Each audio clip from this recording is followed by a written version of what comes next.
Hello, and welcome to the Legal Concierge Podcast hosted by Warner Lewis. Warner addresses a wide range of questions about legal situations and solutions that may apply to you. The information provided in this podcast is for educational purposes only and is not a substitute for legal, financial, or medical advice of any kind. Warner Lewis is a trusted, reliable resource to help you find the answers you need when you're not sure who to turn to if you have a legal question or need an attorney. Chat with Warner live, every Tuesday on YouTube. And now, here's Warner Lewis. Hello, everyone, and welcome back to the Legal Concierge Podcast. It's great to have you here with us again today.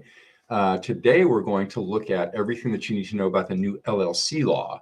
It's a pretty interesting topic if you're a nerd like me, or if you own an LLC that has more than one member, one owner in particular. In fact, you're going to want to touch bases real quick with people whom you know who are partners in a multiply owned LLC. They may want to hear this information, or you can point them to the YouTube channel afterwards, and they can just go to Legal Concierge and watch any of these by topic. Those will be posted up a little bit later this afternoon. It's great to have you here with us. While we're at it, or just starting out, if you'd kindly look in the description box below and hit that like button and share and subscribe, it'll really help our channel to grow and to reach more people and get some of this really important information out to as many people as possible. So please like, share, and subscribe. Appreciate you doing that for me. Okay, great. So today we're going to take a look at, first of all, before we do that, just give you a little bit of background, why I'm here and who I am and what gives me the right to sit here in front of you and share all this information with you. So my name is Warner Lewis. I'm the founder and CEO of Life Planning, Inc. For the past 27 years, my company and I have helped thousands of individuals all across the country to get their wills, their trusts, their powers of attorney in place, so their estate planning. Also, their business planning, their LLCs and corporations. We help business owners achieve and maintain compliance with the rules around their LLCs and other business entities. And we're going to see why that kind of compliance is so important with the new LLC law today. So stay tuned and pull out your notepad and pencil. You may want to make a few notes. So I'm in the document preparation business. I'm a non-lawyer. I'm a certified legal document preparer, which means that I'm certified by my Supreme Court, the Supreme Court of the state of Arizona, to produce any legal document under the sun.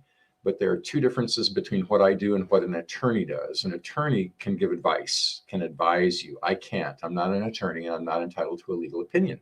But I can give you legal information without limitation. So in essence, my clients are better served, I'd like to think, by receiving all of the information, the legal information that they need to make fully informed decisions for themselves around their own wills, trusts, LLCs, that kind of thing. So I give the information and the client decides what's best for them. And I never let a client make a mistake. We know how to redirect them onto the right path without giving advice. So there's a little bit about me, my business. We partnered with large financial institutions, broker dealers, and trusted advisors like accountants and financial advisors all across the country for more than 20 years. So we're the good guys, and you can chat with us with quality of peace of mind, I should say. Our client conversations are confidential, so your secrets are safe, and we'll provide you with whatever information that you may require or request, and you can do with that information whatever you please. The second leg of the stool is Legal Concierge. So what I'm doing right now is under the banner of Legal Concierge, which is designed first to provide consumers on a broad basis information on the basics around estate planning, business planning, and asset protection planning. This is information that's pretty hard to come by, and it can be very expensive to engage a professional who's competent in these areas of the law. And even then, if you engage them to do your documents, chances are you're not going to learn a whole lot, because this information that I'm imparting freely is what makes an attorney so valuable. You know, what lets them charge $300, $400, $500, $600 an hour. I just want to give that information away and help you make better and more fully informed decisions for yourself, your family, your business as you're doing this kind of planning. Okay. So please feel free to call in with questions. You're also able to use the chat box to pose a question. And again, while we're at it, please like, share, and subscribe this channel. It'll help us to grow and all that, to get off to a great start. So thank you for your support in watching today and letting your friends know about it. Okay. So here, we're going to start about the new LLC law. What is the new LLC law? Well, it started some years ago in Washington, D.C. The American Bar Association put together their Uniform Limited Liability Company Act, and then they revised it. So it's now the revised Uniform Limited Liability Company Act that has been pushed out to all 50 states and to the Supreme Courts and the state legislatures of all 50 states in an attempt to harmonize all of the rules and regulations regarding the administration of LLCs in the various states. So give me just a moment. I'm looking to get over to I want to take, Toby, if you would please take, there you go. Thank you so much. Appreciate it. So this model statute was adopted by Arizona and 18 other states. Arizona adopted the 1st of September in 2019. And so this new law superseded the old LLC law.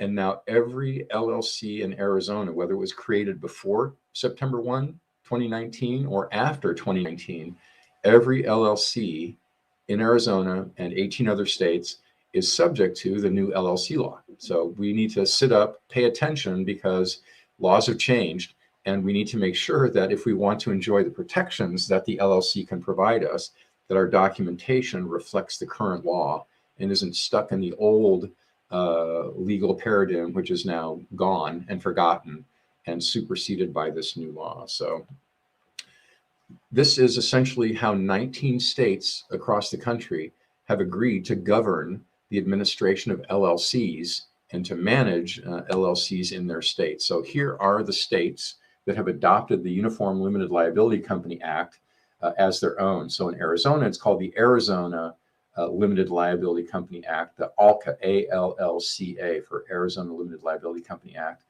So I'm going to read this list of states, because if you're listening to the podcast and you don't have the benefit of actually seeing the slide up on the screen, I'll go ahead and read it to you so that you can hear it. The states are Alabama, Arizona, California, Connecticut, the District of Columbia, Florida, Idaho, Illinois, Iowa, Minnesota, Nebraska, New Jersey, North Dakota, Pennsylvania, South Dakota, Utah, Vermont, Washington State, and Wyoming. These are the jurisdictions, the 19 jurisdictions that have adopted this new limited liability company law.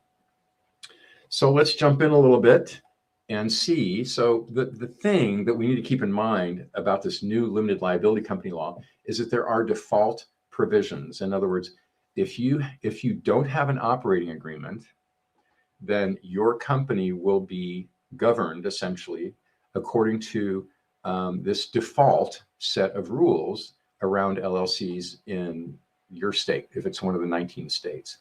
So what's interesting is that your operating agreement, whether you have an operating agreement or not, it must comply with the new Limited Liability Company Act.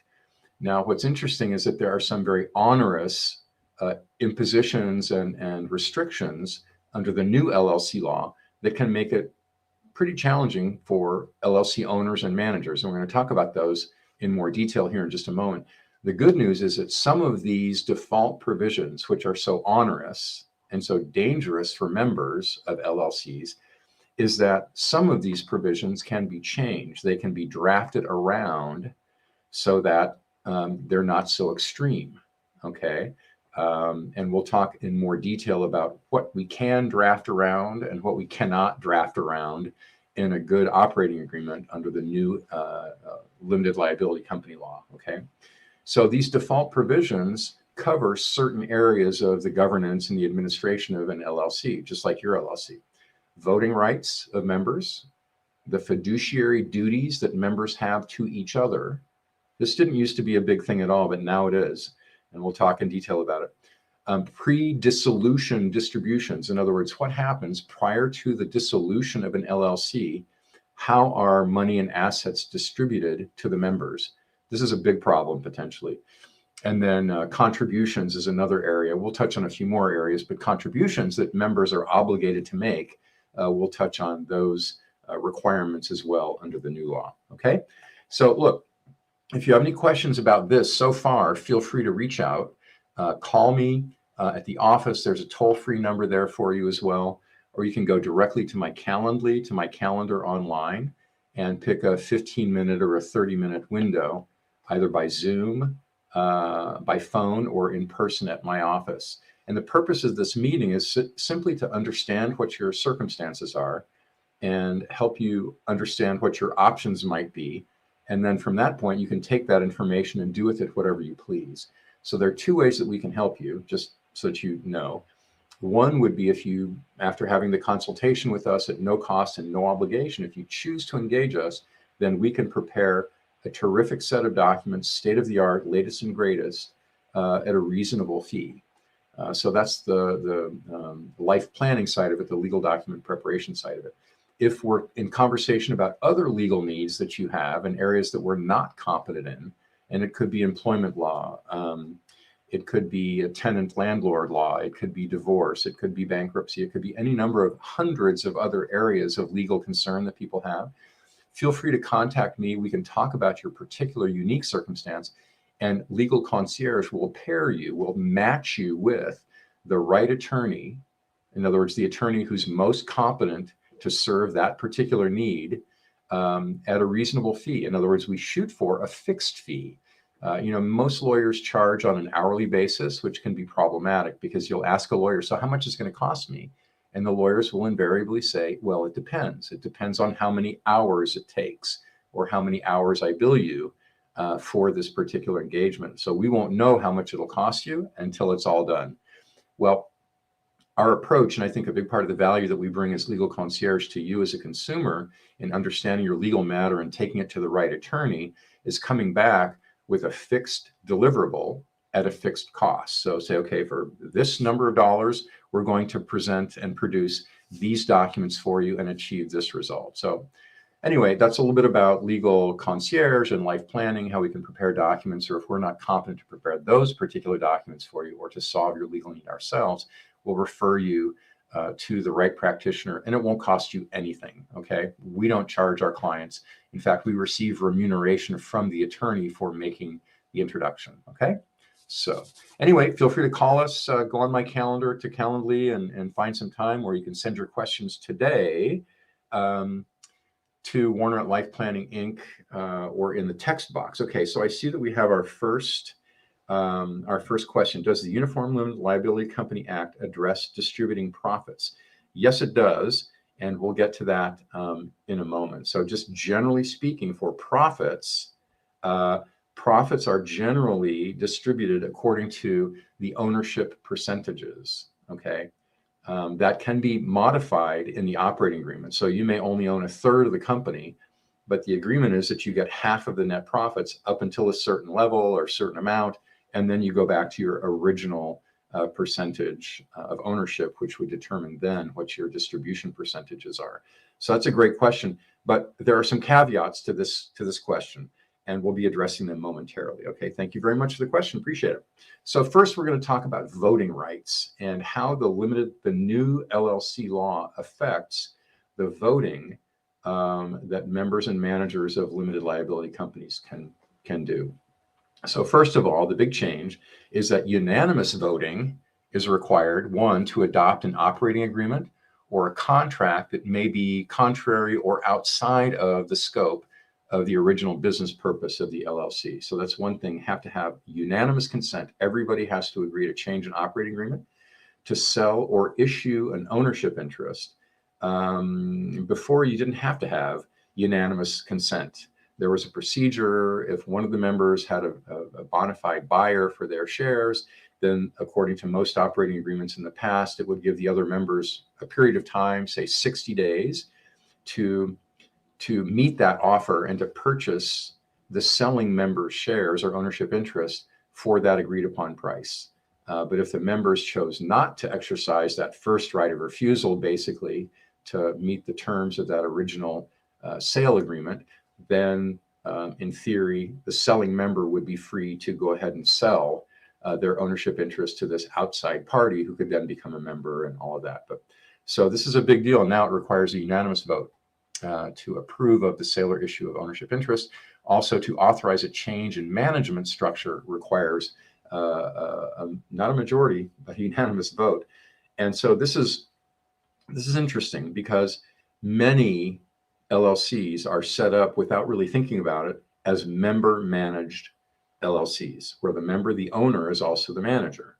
Well, we like philosophically to separate ownership from the day-to-day management of the LLC, and so allow the members to appoint managers to manage the company day-to-day operations wise. So the members can elect one or more of themselves as managers, but technically their role in the day-to-day executive decisions that they make are that of manager, not as owner. So we sort of separate the day-to-day doer and the owner in order to try to keep the member away from as much liability as if they were managing the business as the owner. Make sense? Hopefully. If not, call me and we'll talk more about it.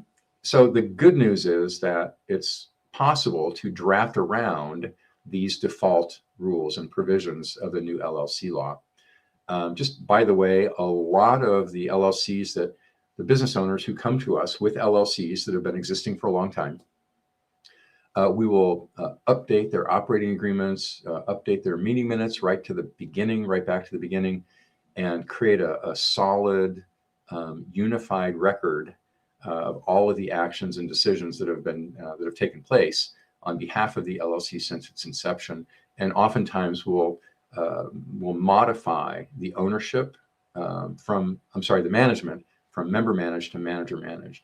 Now we'll see too that there are some benefits that one cannot receive if one is a manager of a manager managed entity. So we'll look at that in just a moment, but there aren't too many disadvantages to having it changed, the management structure changed to manager managed as opposed to member managed.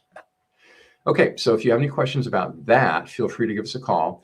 And while you're at it, feel free to like, share, and subscribe this podcast. We'd love to invite and attract more people to build our channel and to get more of this really important information out to more and more people. So if you do that for us, I'd be very grateful. It would be awesome. Thank you. Okay, so let's talk about the duties, the fiduciary duties that members now have to the other members of an LLC.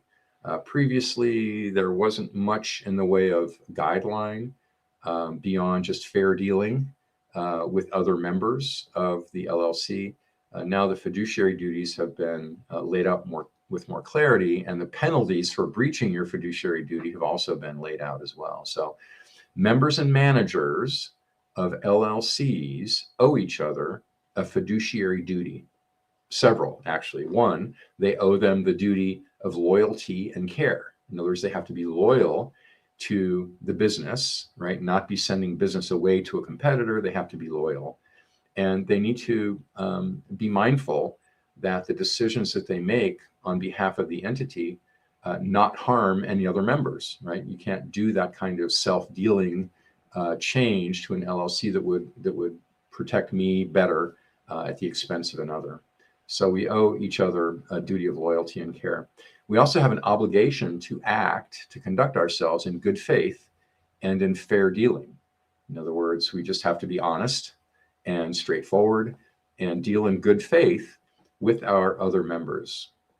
Now, single member LLCs, pretty simple because there are no adversaries. It's unlikely that you're going to sue yourself, right? So there's no real obligation to have an operating agreement that you would then limit, where you would limit the other members' opportunities to sue you or to, otherwise make life difficult for you as a co-owner, because there's only one member.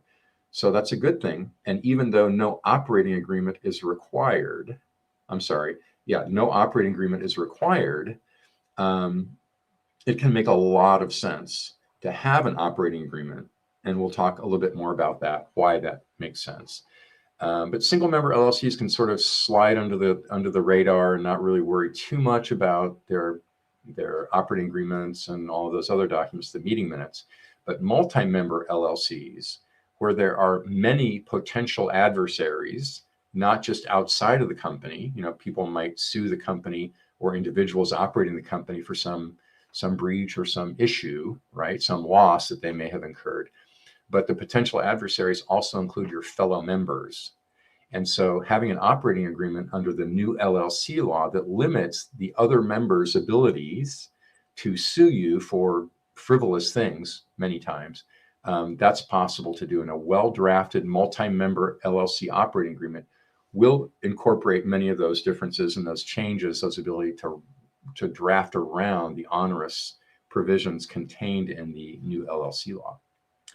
So any questions about that before we go into more detail about all of this, feel free to reach out, give the office a call, either at the local number or the 800 number.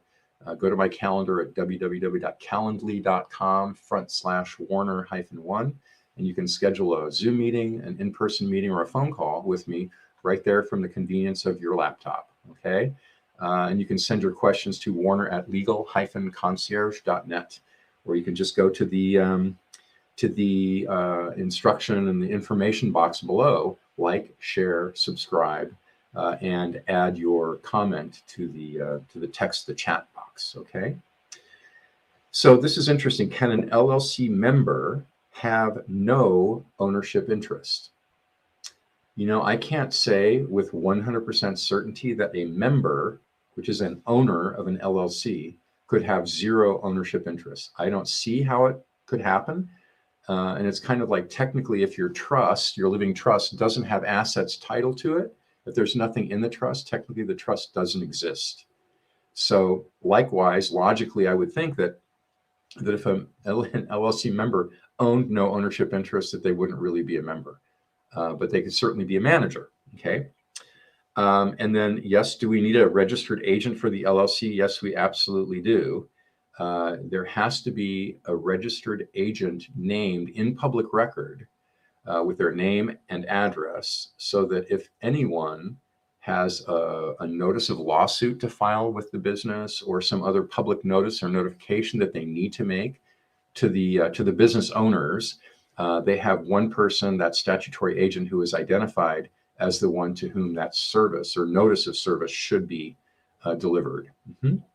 So that's a great question. Yes, we do need a registered agent, or as we call them here, statutory agents in the state of Arizona. That's what we call them. Okay, great. Thank you for your questions. I sure appreciate it. On to distributions. Now, this is probably one of the most interesting and befuddling of all of the changes in the new LLC law.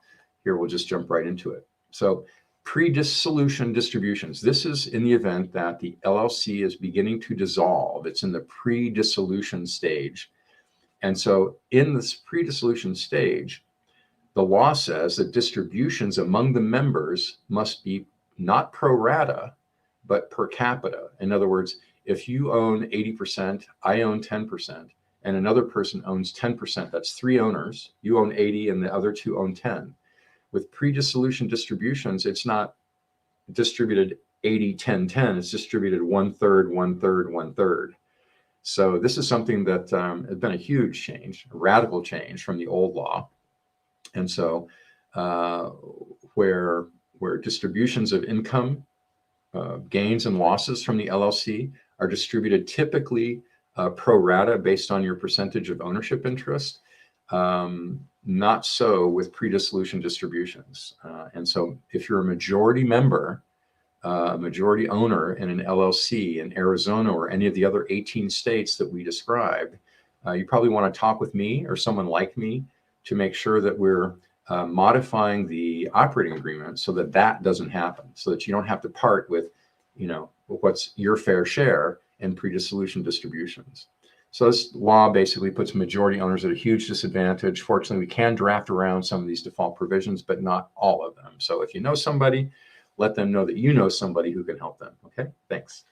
So any questions about this, the pre-dissolution distribution of LLC assets, go ahead and give me a call. You know how to do it. This is the drill, no cost or obligation to consult. Okay, so we'll be happy to chat with you anytime. All right, super. Now we're going to talk about contributions. Multiple members, when there are many members of an LLC, typically they're called upon to make contributions of capital to the LLC. And those contributions can be in the form of cash, can be in the form of personal possessions like office equipment and desks and things like that. But one can contribute real estate and other assets into an LLC. These are contributions that all the members make to the LLC. And member capital contributions are required typically in the average LLC. Everybody has to pony up, right? But it's only enforceable now under the new LLC laws if those contribution rules and expectations are in writing. Because if you don't put it in writing, it's not defensible. Okay, you can't demand it. Now, past enforcement, enforcing past contributions that sometimes a member may not have made, it hurts members when not all the members contribute equally. And so I can kind of see why they would want to enforce the contribution area and shore that up in modern LLC law, so everyone is held to the same standard in terms of their contributions, but that requirement must be in writing. And if those capital contributions are in writing, then those capital contributions cannot be excused by death. I spelled by incorrectly there, by death, disability, or termination of a member from the LLC. So the requirement to contribute goes beyond our death. Okay. So any questions about contributions, feel free to give us a call. Happy to walk you through some of the finer points and to see what we can do to help shore up your own company's operating agreements and other corporate documentation so that there would be no surprises should something like this come up. Okay. Record keeping is another area of the law that the new LLC law addresses. So according to 293410 in Arizona, and presumably in these 18 other states, the requirements are very similar. There is a requirement that certain records be kept. And in Arizona, the language says a limited liability company shall keep all of the following. Not may, not could, but must. Shall keep all of the following records. So names, addresses of each member and manager has to be available to anyone who inquires, including other members. Articles of organization, the original articles that are filed to create the LLC, those copies of those original documents and any amendments to those documents must be kept on file. But then to me, most importantly, because there's some bad information going around and being handed out to say that Arizona limited liability companies do not require an operating agreement. And I'm reading the law right here. It says a limited liability company shall keep all the following, including all current and prior written operating agreements and amendments thereto. So you can make a choice, and many of us do, most of us unwittingly, about whether or not to keep good company records. And most of us don't. 95% of existing LLCs are not documented properly, okay? And there are two reasons to document an LLC properly. One is to comply with the law. The other one is even more interesting to me, and we'll talk about that in just a moment. So again, the legal requirements are that an operating agreement must be kept on file. Annual meeting minutes are not required, but if we're looking at principles of good corporate governance, in other words, the way it's always been, right, up until these laws changed, that says, oh, you don't have to do meeting minutes. Meeting minutes actually are beneficial because it's just a good sound principle of corporate governance, right? Writing down all the things that you agree to.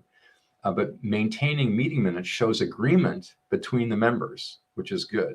It would also show a dissenting member, right? In some of the areas where a unanimous vote is not required. But one member could hold up a unanimous vote in these areas that are required under the new law. So maintaining these meeting minutes go a long way towards showing the state of mind of each of the members as they're making decisions.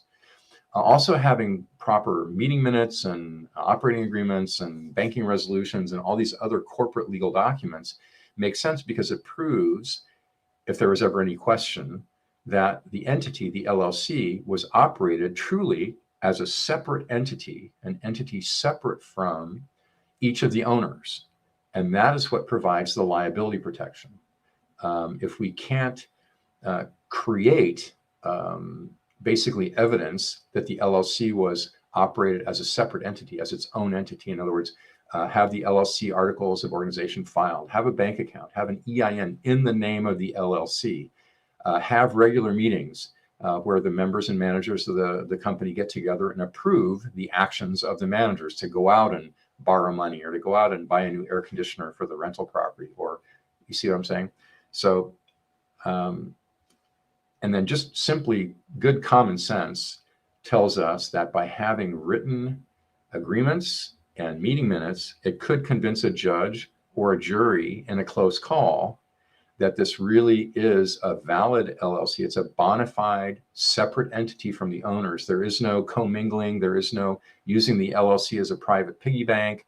And it would make it much more difficult in theory to pierce the corporate veil if we can demonstrate that the LLC was administered and managed according to, one, the law, and secondly, just good common sense corporate governance guidelines, okay? So there's the right to inspection of these records as well. So not only is the LLC required to keep all of this information on file and available to show between normal business hours to members and to others who inquire, because it's public record, much of it. Members have the right to inspect these records. Managers have a duty to fulfill the request by managers. So a manager can say, you know what, I'm not going to show you the operating agreement or the financial statements. They can't do that. The manager has to fulfill the requests of the owners. An operating agreement may limit the use of the information that a manager or a member can access. Okay, you could say either under confidentiality it can't be shared, or non-disclosure, those kinds of things. We can protect and limit how the operating agreement and other corporate documents are used. Obviously, you can't use it to harm the company and that sort of thing. So then the other thing that this new law provides for is that the loser in a dispute over access to company records, the loser will pay the attorney's fees. And that's awarded and allowed by law, the new law. Okay. So again, any questions about any of this, give a call. Call early and often with questions. Always happy to have a conversation and to provide you with enough information to help you set up your next steps. Okay. Wonderful. So one of the last areas. So does an LLC have to distribute all profits? So this is a great question. Let me say I'm not an accountant, so I can't tell you again with 100% certainty yes or no. I believe that an LLC has to allocate all of the profits to its members to be taxed at the member's individual level. And I believe that to the degree that any LLC or trust or corporation withholds the distribution, does not distribute profits, I believe that the entity may be taxed at the higher corporate rate for any retained earnings that go in past the 31st of December. Don't take that to the bank because they won't cash that check, but do talk with your accountant and get that information. But basically, that's my understanding. How long do we need to keep LLC tax records? I believe that tax records are 7 years.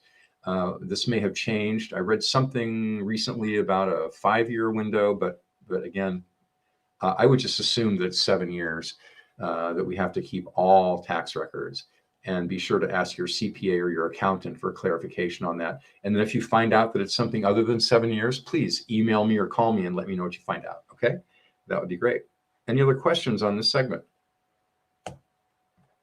Awesome. Okay, so we're going to talk about indemnification for just a moment. So this is why we as business owners and rental property owners have LLCs, and that's to indemnify ourselves. In other words, to be found harmless, not liable for actions taken on behalf of the LLC, okay, by the managers. If I'm a member, the manager's actions are, in theory, unable to cause me to be personally liable for an action of the manager. So here's a little bit about indemnification. So the LLC must indemnify members and managers if the claim, the legal claim, the lawsuit arises from actions by that current or former member or manager. So they're responsible, first of all, for the action being brought against the company. And then they're also indemnified if the member or manager did not breach the operating agreement. In other words, if the operating agreement was not breached by the member or manager with respect to distribution rules, management rules, and fiduciary duties, then the LLC must indemnify them. But if a manager or a member, if they're managing the company, played fast and loose with the distribution rules, broke those rules, broke the management rules, broke the fiduciary duties, breached those that they have towards other members, then they likely would not be held harmless by the company and likely not be indemnified by the company. So having an LLC isn't all that simple, right? It's more than just going down to the Corporation Commission or the Secretary of State, filing the documents and getting an EIN, opening up a bank account. It's a little bit more complicated than that, especially if you have more than one owner to the LLC. So if that's you, definitely feel free to reach out, okay? So there are other notable provisions of the new LLC law as well. In brief, managers may receive reimbursement for out-of-pocket expenses, but a member of a manager-managed LLC cannot. So if you're a manager of a manager-managed LLC and you go out and you spend $100 on lumber, for example, you can receive a reimbursement for that. If you're a member of a manager-managed LLC and you go buy $100 worth of lumber, that's another contribution that you're making to the LLC, okay? So that's something to keep in mind. Members can also receive reimbursement for legal fees in a lawsuit if it's approved, the payment of those legal fees is approved by the other members. And then members can be disassociated from the LLC. In other words, members can be voted off the island, so to speak. If there's a breach of any of the members or the manager's duties, they can be voted off the island. But how that happens, whether it's a majority of the voters in interest, according to their ownership interest, 51%, or if it requires a larger majority than that, these are the fine-tuning points that we can address in the operating agreement of a multi-member ALCA-compliant operating agreement. Okay, super. So a couple of final thoughts, beginning with, go ahead and like, share, and subscribe. We really appreciate if you do that for us because it'll help us to grow the platform and reach more people. So thank you. Just take a moment now, if you would, and like, share, and subscribe. We won't bug you, I promise, but we'll really appreciate you. And so here are a couple of final thoughts. So how would you proceed if you chose to engage us in a conversation? So first, schedule that no cost, no obligation meeting with us. We'll review all of your existing legal documents at no charge. We'll answer all of your questions, and we'll give you enough legal information by presenting your options and the other moving parts that you want to consider in order to make fully informed decisions for yourself and your LLC, your trust and wills and powers of attorney, your asset protection planning structure. You're the one who gets to decide, and we give you the information that you need to participate fully in the creation, the design and creation and construction of your legal documents. Okay, so that's a big benefit in working with us. Our goal is to always prepare legal documents that accurately reflect your goals, your needs, your wants, your circumstances. And then once the documents are prepared, we coordinate the document signing where we present all of the documents, explain all of the moving parts to you, get your autographs, notarize, and witness everything. And then the most important thing is implementing your LLC or your trust. And we do that. I mean, an LLC could own a commercial building, your office building. Many business owners end up buying the building that they're in and leasing it back to their company, having lots of cash flow and tax benefits. So it's important in setting those things up to create the rental agreement between the company and the building owner, which could be owned by the owners, if that makes sense to you, and they pay rent. The business pays rent to the owners of the building. They happen to be the same people. But then it would be important to get the building over into the LLC, right? That requires preparing a deed, requires a meeting minute among the members approving the purchase of the building and all the terms of the purchase, et cetera. So that implementation, no matter what kind of legal planning you do, is so important to make sure that all of the loose ends are wrapped up neat and tidily in one package and in one place in that company record book binder or in your estate planning portfolio binder. And then once you've gotten this accomplished, okay, most people sit on their hands, essentially, a lot of times when they're contemplating this kind of planning. You know, life gets in the way, and it's not something that they want to just jump up and do one morning, right? Call up a stranger and disclose all of their deepest held feelings about their children, their money, etc. So you can help the people around you by becoming an advocate for proper planning, because without someone trustworthy coming up alongside and saying, hey, I don't know about you, but we just got our trust done, we just got our LLC done, we just got all of this work done, and it feels so good.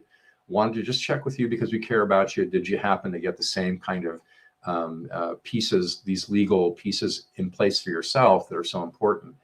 And you'd be surprised how many people haven't, and how much they would value an introduction to someone whom you may have had some great experience with and could refer with a high degree of confidence. So don't forget that you need this kind of planning, but so do your friends and family members who may be more reluctant than you to go ahead and get it done.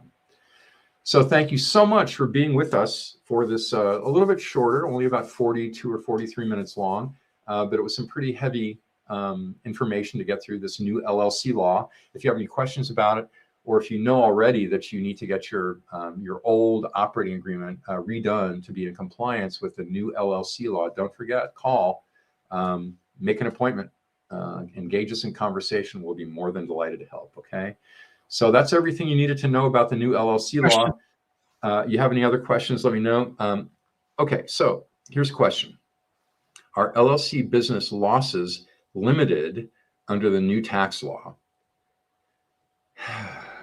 LLC business losses limited under the new tax law? You know what? That's a great question.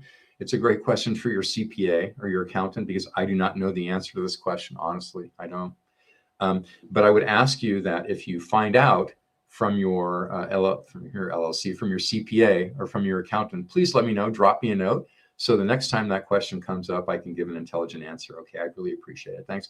And thank you so much for being here today for the Legal Concierge Podcast number 5. Tell your friends about it if you think it's been helpful to you. You can always go up to YouTube under the Legal Concierge and find our all of the previous podcasts. And we've actually indexed them, or are beginning to index each of the podcasts so that you can go directly to one subject or another. So it's easier to navigate. You don't have to watch the whole hour-long thing to find the piece that's germane to you and the questions and circumstances that you have. Okay, so thanks again. Appreciate it. Toby, am I missing anything? We good to go? All right. Thank you all very much. Blessings. Hope you had a great Thanksgiving, and looking forward to a great December. Yay. Thank you. Bye-bye. Thank you for joining the Legal Concierge Podcast hosted by Warner Lewis. Please subscribe and leave a comment or question regarding your own legal situation, or ideas for future shows. Share this podcast with your family and friends so they can find answers regarding legal situations and solutions, too.